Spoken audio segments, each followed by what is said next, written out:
Alhamdulillah, assalatu wassalamu ala rasulillah wa ala alihi wa sahbihi wa man walah ila yaumi liqa'illah. Asyhadu an la ilaha illallah wahdahu la syarikalah wa asyhadu anna muhammadan abduhu wa rasuluh la nabiyya ba'dah wa la hawla wa la quwwata illa billahil aliyyil azim amma ba'du. Faqala al-musannif rahimahullahu ta'ala wa nafa'ana bihi wa bi'ulumihi fid dharain amin.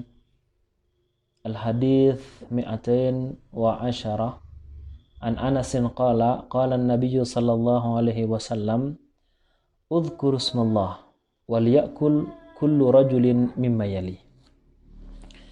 Hadis 211 di dalam kitab Matan Ibnu Abi Jamrah, di mana kitab ini adalah ringkasan daripada Sahih Al-Bukhari. Diriwayatkan daripada Anas radhiyallahu anhu, beliau berkata bahwa Rasulullah sallallahu alaihi wasallam bersabda, "Udhkurusmallah." Sebutlah oleh kalian nama Allah dalam segala hal.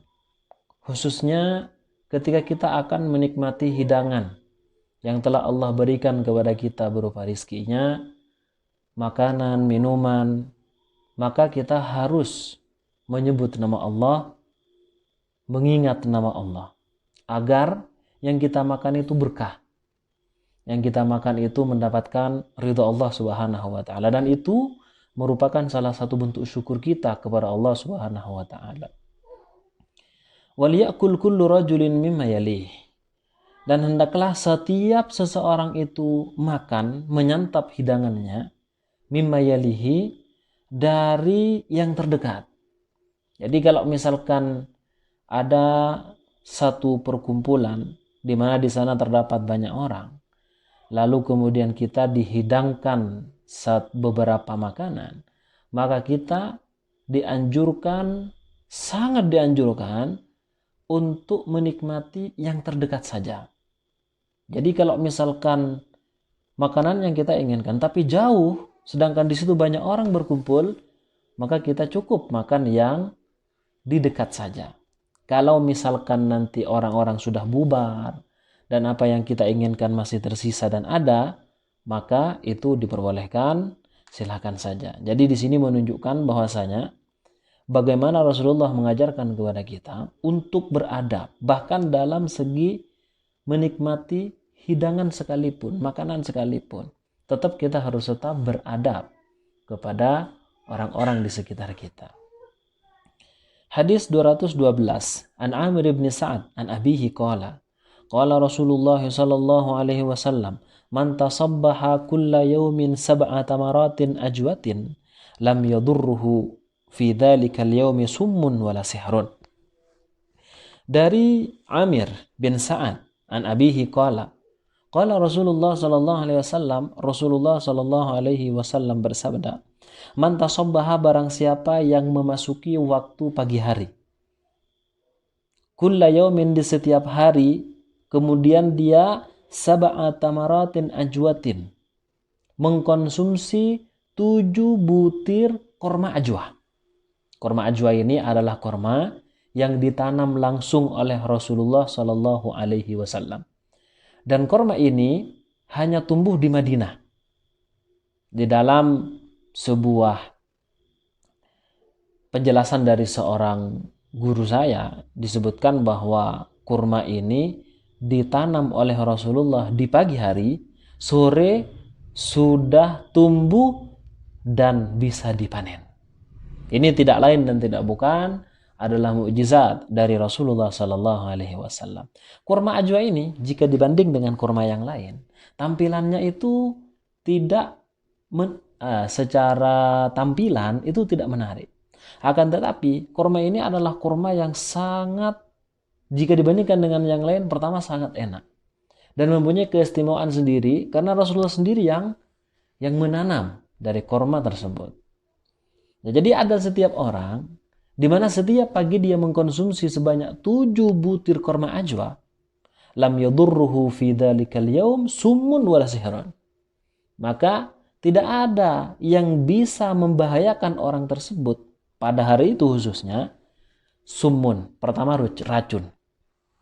Jadi misalkan dia terkena racun, ternyata sebelumnya dia sudah mengkonsumsi kurma ajwa, insya Allah dia tidak akan mendapatkan musibah apapun. Akan tapi ini bukan berarti kalau sudah makan kurma ajwa sebanyak 7 butir, lalu kemudian kita dengan sengaja minum racun, ya itu salah juga. Jadi maksudnya itu adalah dia mengkonsumsi kurma ajwa, ternyata tiba-tiba secara tidak sengaja terkena racun, maka insya Allah dia akan mendapatkan pertolongan dari Allah Subhanahu wa Ta'ala. Yang pertama. Yang kedua, wala sihrun. Yang kedua, dia tidak akan ditimpa sihir. Ya, sihir. Jadi sihir itu adalah satu keluarbiasaan di mana melalui jalan perdukunan seperti itu, semacam perdukunan. Karena keluarbiasaan itu ada beberapa. Yang pertama itu ada mukjizat.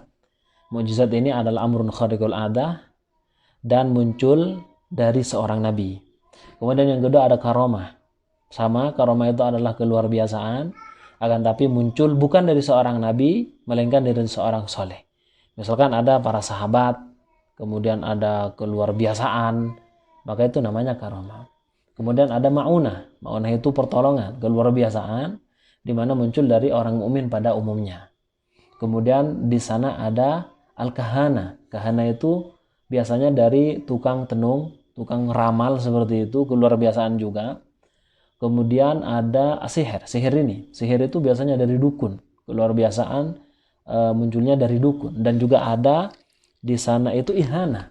Ihanah itu adalah keluarbiasaan, akan tetapi tujuannya justru untuk menghinakan orang yang mempunyai keluarbiasaan tersebut.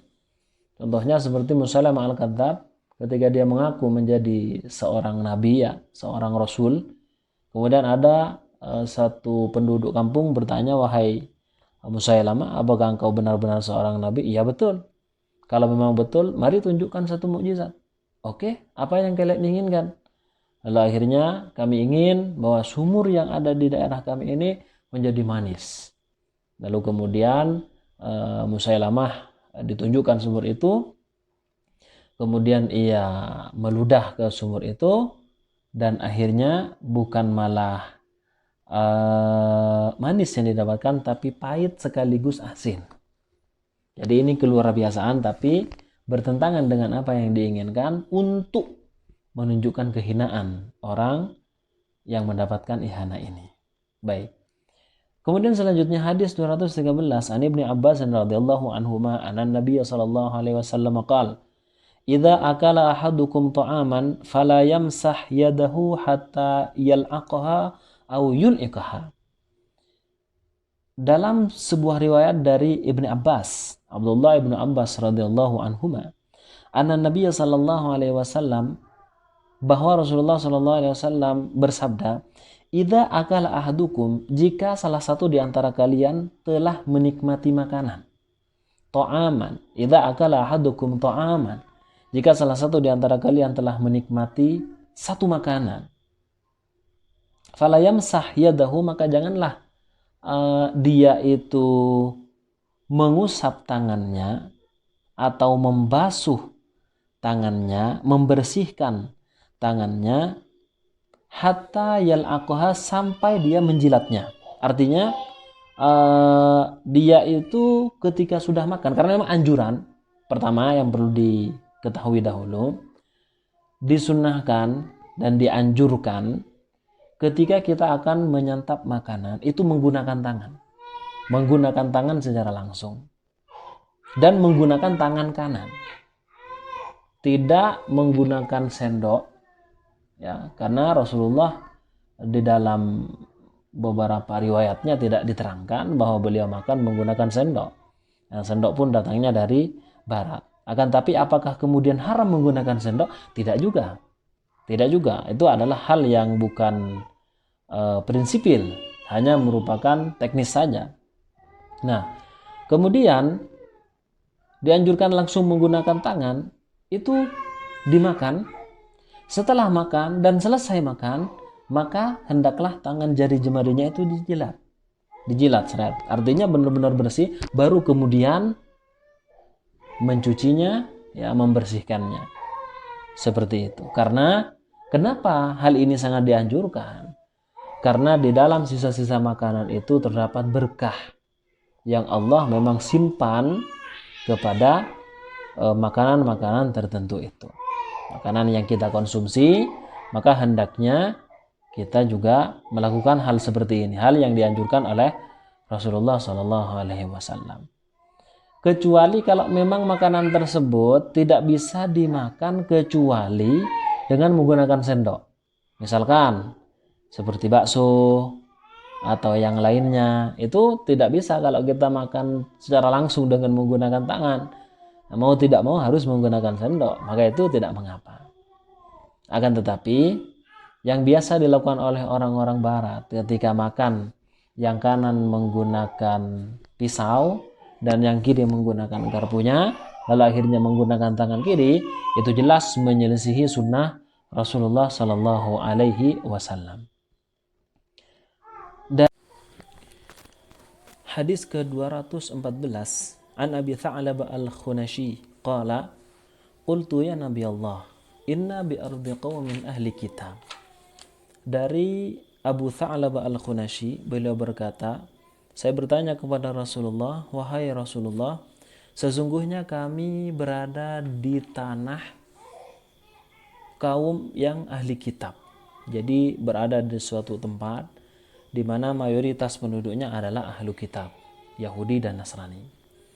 Afana'kulu fi aniyatihim, bolehkah kita makan menggunakan wadah-wadah mereka? Kita tahu ya, bahwa wadah-wadah yang digunakan mereka itu digunakan untuk memasak babi, ya, tempatnya babi, dan juga tempatnya minuman-minuman keras. Itu yang pertama.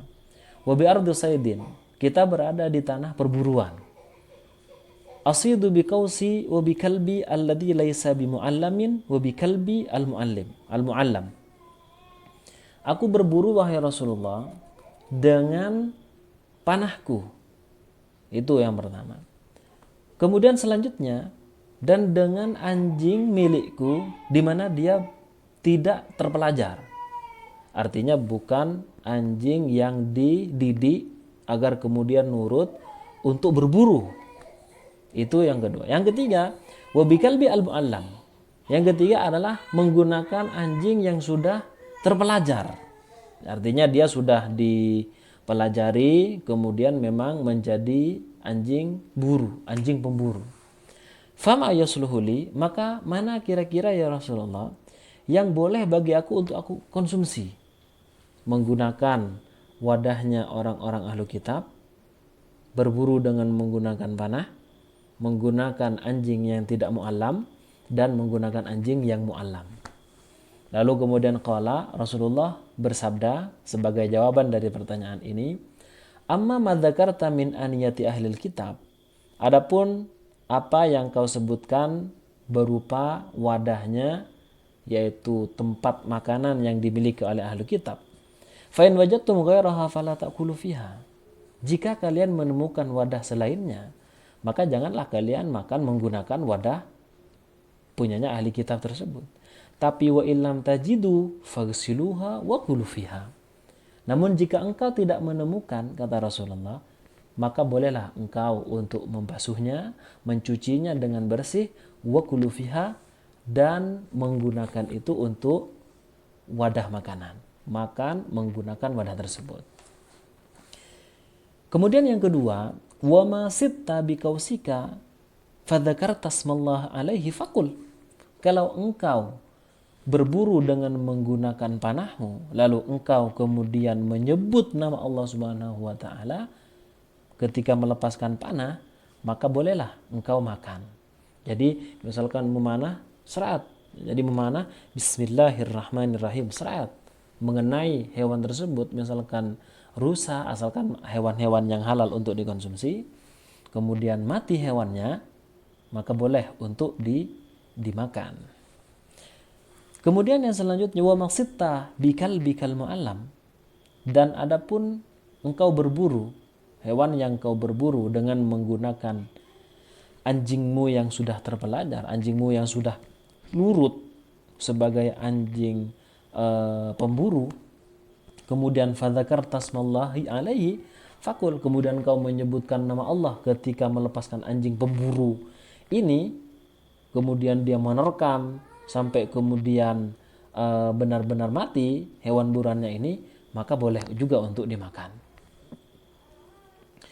Itu yang ketiga. Yang keempat, wa masitta bikalbika ghairil mu'allam.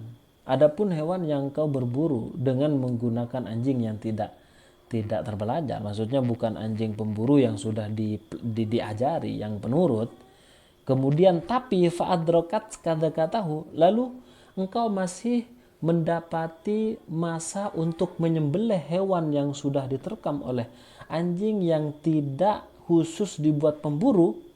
Misalkan ada anjing yang tidak terbelajar, bukan anjing yang menurut tujuannya memburu, lalu kemudian menggigit hewan buruan, ternyata tidak langsung mati lah. Kita kemudian siap-siap dengan pisau, lalu setelah itu kita sembelih dengan menyebut nama Allah, dan matinya karena disembelih itu, maka boleh juga untuk dimakan. Itu kata Rasulullah SAW. Jadi ada 4 keadaan. Baik, kita lanjut. Hadis selanjutnya 215, an Asma radhiyallahu anha, dari Asma radhiyallahu anha beliau berkata, "Dzabahna ala ahdi Rasulillahi farasan wa nahnu bil Madinati faakalnah."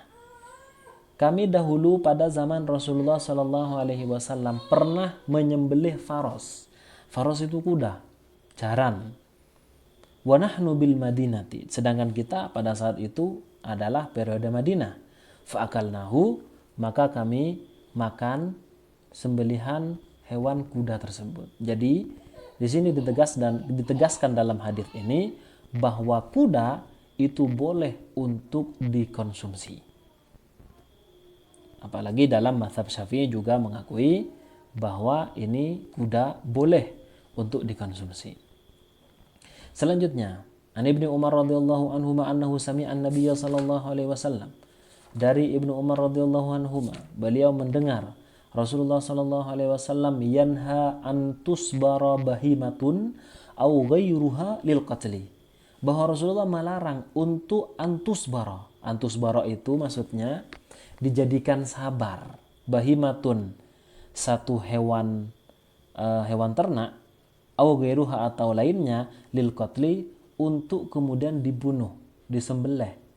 Artinya diharapkan kematiannya dengan cara antusbara, disabarkanlah. Maksudnya begini, apa yang disebut dengan antusbara adalah masburo, dijadikan sabar.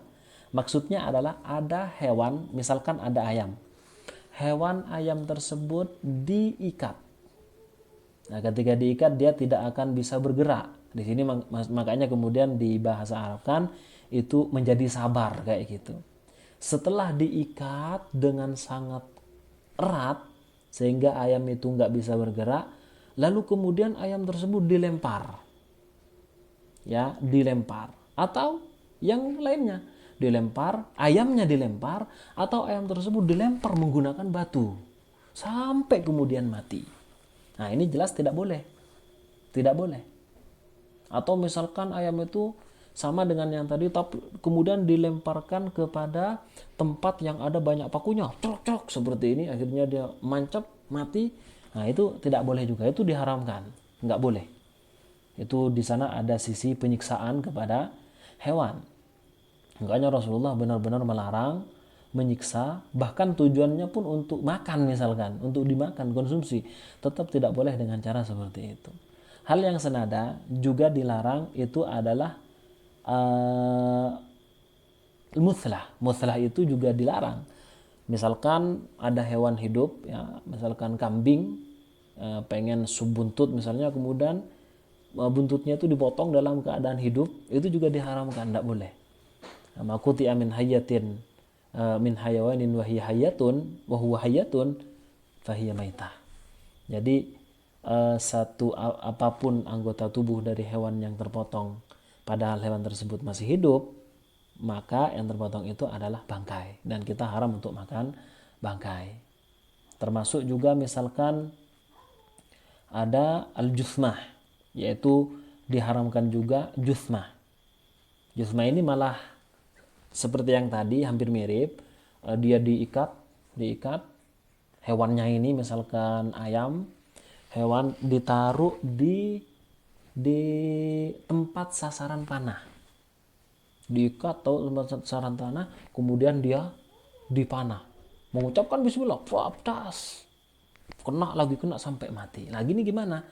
Ini tetap diharamkan karena ada sisi penyiksaan. Baik itu masbura, muthla, juthma, itu diharamkan dengan cara yang seperti tadi itu. Makanya kemudian Islam itu mengajarkan ketika kita ingin mengkonsumsi hewan yang diperbolehkan untuk dikonsumsi adalah dengan cara disembelih. Kecuali hewan yang memang dikecualikan seperti ayam, belalang, seperti ikan maksudnya, itu nggak perlu disembelih. Kemudian belalang itu nggak perlu disembelih. Jadi seperti itu. Baik. Hadis selanjutnya an Jabir bin Abdullah radhiyallahu anhuma. Dari Jabir bin Abdullah radhiyallahu anhuma qala beliau berkata, nahan Nabi sallallahu alaihi wasallam. Nabi sallallahu alaihi wasallam melarang yauma Khaybar, pada saat peperangan Khaybar, an luhumil humur, yaitu mengkonsumsi dagingnya himar, keledai. Namun yang dimaksud di sini adalah keledai rumahan, keledai jinak, keledai yang biasa digunakan berkendara. Akan tetapi keledai liar, ya, humurul wahsy, al-himarul wahsy, itu boleh, diperbolehkan oleh Rasulullah SAW. Warakhasa fi luhumil khayl, dan Rasulullah memperbolehkan untuk mengkonsumsi dagingnya kuda. Jadi mengkonsumsi dagingnya kuda itu boleh. Makanya ada beberapa restoran sate kuda kayak gitu. Nggak tahu seperti apa rasanya, apakah alot-alot gimana nggak tahu. Kemudian selanjutnya hadis 218 an Abi Tha'labah al-Khunashi radhiyallahu anhu qala, Abu Tha'labah al-Khunashi berkata bahwa nahan Nabi sallallahu alaihi wasallam an akli kulli dhinabin minas siba, bahwa Rasulullah itu mengharamkan untuk mengkonsumsi setiap hewan yang mempunyai gigi taring, yaitu apa? Minas sibai, dari hewan buas. Misalkan seperti singa, itu kan ada taringnya. Seperti macan, anjing, itu ada taringnya. Kemudian beda dengan babi memang secara khusus disebutkan dalam Al-Quran bahwa memang haram. Walaupun babi itu sepertinya nggak punya taring ya. Ada juga ular, itu ada taringnya. Pokoknya hewan-hewan yang bertaring. Tapi dari kalangan hewan buas itu diharamkan untuk dikonsumsi. Seperti itu. Kemudian selanjutnya, terakhir ya. An Abdullah bin Abbas anna Rasulullah sallallahu alaihi wasallam marra bi syatin bayitatin. Dari Abdullah bin Abbas radhiyallahu anhuma bahwa Rasulullah sallallahu alaihi wasallam melewati kambing yang telah mati dengan cara bangkai. Artinya kambing itu matinya bukan disembelih secara islami, akan tapi dia mati dengan sendirinya. Kemudian Rasulullah bersabda, "Halla ista'tamtum bi ihabiha?" Maukah kalian mengambil manfaat dengan kulitnya? Apakah kalian tidak mau mengambil manfaat dari kulitnya itu? Kan kulitnya kambing itu bisa dibikin khuf, bisa dibikin geriba, tempatnya air. Kenapa kalian tidak mengambil manfaat dari kambing ini? Kemudian sahabat menjawab, qalu innaha maitatun ya Rasulullah. Bukannya kami tidak mau. Ini kambing yang mati sebenarnya mati bukan karena sembelihan syar'i. Dia mati dalam keadaan bangkai. Seperti itu. Faqala, Rasulullah kemudian bersabda, innama haruma akluha. Yang diharamkan itu kan untuk memakannya. Kalau mati dalam keadaan tidak disembelih secara syariat. Kalau sekiranya ihabnya, yaitu kulitnya boleh untuk kita gunakan sebagai apa namanya khuf, sebagai geribah dan selainnya, untuk dibikin dompet misalnya dan selainnya. Tapi dengan syarat harus didabag, harus disamak terlebih dahulu, baru itu akan menjadi suci. Kalau tidak disamak ya tetap saja najis karena itu adalah bangkai. Seperti itu. Nah, ini satu lagi nih, terakhir. An Maimunata anna fa'ratan waqa'at fi samnin famatat. Fasu'ila an-nabiy sallallahu alaihi wasallam anha faqala alquha wa ma haulaha wa kuluh. Dari Maimunah bahwa ada seekor tikus pernah jatuh kepada minyak samin. Ya, semacam minyak samin itu minyak yang sudah membeku, minyak yang sudah membeku sepertinya. Karena di Indonesia itu penggunaan minyak ini jarang digunakan. Lalu akhirnya karena jatuh kepada minyak samin ini famatat. Jadi awalnya memang encer tapi kemudian membeku, lalu akhirnya dia mati. Fasu'ilan Nabi, Rasulullah ditanyakan tentang gimana hukumnya seekor tikus jatuh kepada minyak samin, lalu apakah minyaknya itu tetap halal, tetap suci ataupun najis. Lalu Rasulullah bersabda, alquha, buanglah tikus itu, wa ma haulaha, dan sekitar tikus itu. Jadi tikusnya jatuh, maka kemudian buang tikusnya dan sekitarnya. Wa kuluhu, sisanya boleh untuk dimakan karena sisanya itu adalah suci dan boleh untuk dikonsumsi. Baik, alhamdulillah pelajaran kita hari ini berakhir sampai di sini dulu. Insyaallah kita lanjutkan di pertemuan yang akan datang. Semoga Allah selalu memberikan keringanan kepada kita untuk menuju kepada thalabul ilm, mencari ilmu dalam rangka terus mencari apa yang Allah wajibkan kepada kita berupa mencari keridhaannya. Karena walaupun ada beberapa wabah yang tertimpa kepada kita, itu jangan kemudian menjadikan kita sebagai alasan berhenti ngaji, berhenti menuntut ilmu. Apalagi sekarang kondisi sudah bisa lewat daring, online, jadi pembelajaran tetap harus kita laksanakan. Baik, terima kasih. Wal afu minkum hakadha minni. Wassalamualaikum warahmatullahi wabarakatuh.